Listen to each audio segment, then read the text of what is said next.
الوصف بتاع الفيديو ممكن يجيب لك مشاهدات اكتر من العنوان نفسه، ولو انت لسه بتكتب وصف عشوائي فالفيديو ده هيغيرك تماما. ومشكلة هنا ان الناس كتير بتتعب في الفيديو، والصورة مصغرة بتكون حلوة وعنوان جامد، وبعدين بيجي على الوصف يكتب كلمتين وخلاص، وده اكبر غلط بيضيع عليك مشاهدات. طب ايه الحل؟ انا هقوله لك دلوقتي. انا بقى هوريك طريقة بسيطة جدا تكتب بيها وصف احترافي في اقل من دقيقة ومن غير تفكير، ويلا بينا نبدأ الفيديو. اول حاجة هنجي على شات جي بي جي، تمام. هنكتب له هنا في البحث، هيظهر معنا بالواجهة دي يا جماعة. بعد كده هنكتب له في البحث هنا، هنقول له إيه؟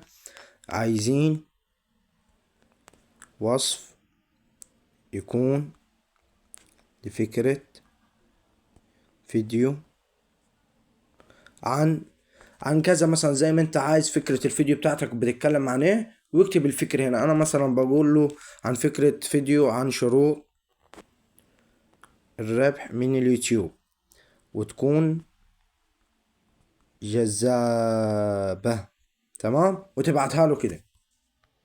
تمام. في خلال دقيقتين او ثانيتين بالظبط هتلاقي رصص لك كل حاجة. زي ما انت شايف، ادي وصف الفيديو. هل نفسك تكسب من اليوتيوب مش عارف تبدأ من فين في الفيديو ده؟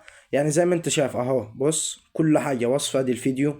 تمام. هتعمل انت بقى، هتنسخ الكلام ده، هتدوس كده وتدوس على كل نسخ، تمام، وتروح تلزقه في الايه، في الوصف بتاع الفيديو. بس النصيحة مني ليك، اقرا الاول الكلام، لقيت الكلام راكب على بعض وماشي صح حطه، لكن حاول انت برضو تعدل كلمتين او ثلاثة من نفسك، عشان ايه برضو اليوتيوب ما يفهمش اي حاجة تاني، عشان تبقى برضو في السليم. يعني تقرأ الاول، بعد كده التاني، بعد كده التالت، وتشوف لو في اي غلطات، تمام، تعدلها من عندك. وكده بإذن الله نكون عرفنا ازاي نكتب وصف احترافي من الذكاء الاصطناعي. ويا رب الفيديو يعجبكم، بإذن الله يعجبكم. مع السلامة حبايب قلبي، سلام.